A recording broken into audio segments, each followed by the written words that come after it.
welcome to all viewers of La Chaîne Géopolitique. So as every day we are continuing on daily basis to review all the major geopolitical news. So if you like my video, you can subscribe to this channel, and if you like also you can just press like. I would appreciate any support from your side.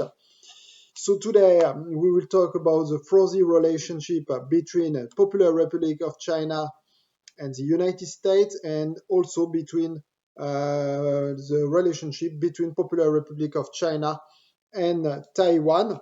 So I just as an introduction, there is no diplomatic relationship between Popular Republic of China and Taiwan due to the fact that China considers Taiwan as its own territory. I remind you that in 1949, when the Chinese communist power took power in the mainland China, they were not able to control the island of Taiwan due to the fact that the Kuomintang, so the party who was in power before 1949, between 1911 and 1949, took shelter in Taiwan and controlled the island up to date. And so they were in power, the Kuomintang party, from 1949 with Chiang Kai-shek till 2008. Then it was till 2000. Then it was independent party who took power till 2008. Again, Kuomintang took power, and since 2016, now Taiwan is again ruling by the independent party, who promotes the idea of independence, who doesn't want to be ruled by the Chinese Communist Party. And so this explains the very high tensions between Taiwan and the Popular Republic of China. And just to give you an idea about how far are going those tensions, last year a record 380 incursion occurred in the Taiwanese air defense. So we see that there is very high, a lot of violations, and just over the last weekend, 28 incursion in the airspace of Taiwan occurred. Among them, just 8 were made by bombers. So we see that there is a real threat now to the regional peace, and that's why the United States intervened and stated that I would like to quote that the United States commitment to Taiwan is rock solid. This statement comes directly from the US President Joe Biden. And then there was also the spokesperson of the US Department of State who declared that China, there is a pattern concern that China is trying to intimidate Taiwan on various issues like military, diplomatic, and economic issues. And the United States reiterated that it will defend at any cost Taiwan, and that the United States remains the main, let's say, backer of Taiwan. Also, it's important to bear in mind that to know that the Taiwanese ambassador, de facto ambassador, as there is no diplomatic relationship between Taiwan and the United States, as the United States recognize only diplomatically the Popular Republic of China, there is still someone who represents Taiwan in the United States. So he doesn't have the title of ambassadors, but he's still a representative, and he attended last week the ceremony to intronize the new president. So we see that So it shows how the new administration wants to keep up the strong relationship between Taiwan and the United States. Also, it's important to bear in mind that over the last days of the previous administration, Mike Pompeo decided to lift any restriction between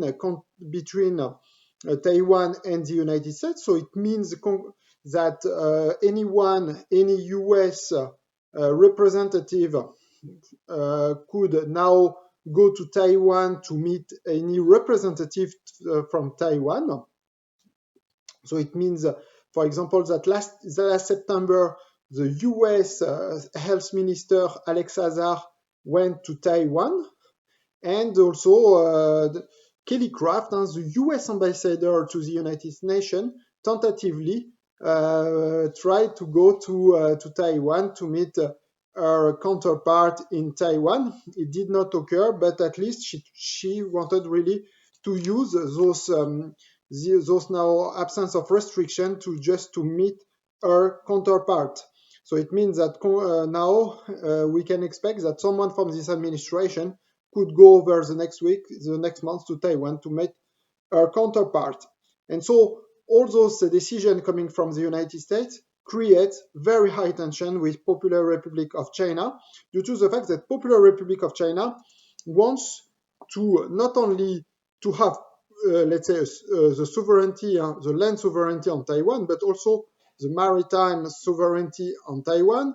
There is a lot of tension also on the South China Sea, due to the fact that there are a lot of, let's say, of oil along the Taiwanese coast, and it creates so a lot of tension between both countries. So we see very high tension, which has led tonight the United States to declare that they would like an international investigation on the origin of the ongoing pandemic.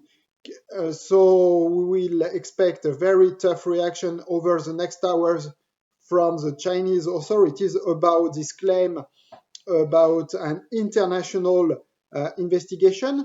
As far as I know, only Australia so far has requested such international investigation, and we know that it came at very high cost for Australia to make such a request. We know that now Australian goods are very much got a very high tariff about their goods who are exported to Popular Republic of China, like wine, like wheat, and so it came at very high economic costs, at least for Australia, to have requested that. So it will be very interesting to see whether China will retaliate against American goods.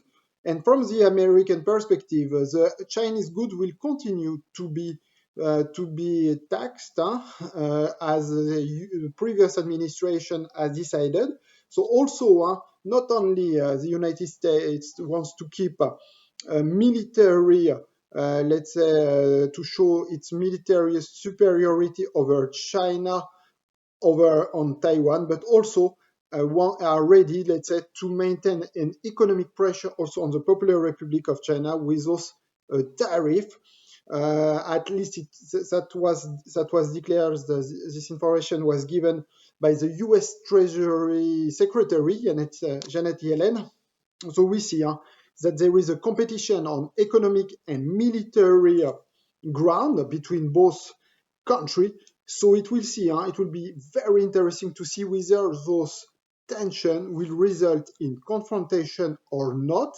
It did not occur during the last administration, but things could change with this one, which will maintain a very, let's say, some people will use the word aggressive, some other people will use more the word firm, stance towards the Popular Republic of China to maintain, let's say, the military and economic superiority of the United States over the Popular Republic of China. So we will continue to follow any development on this very major geopolitical news.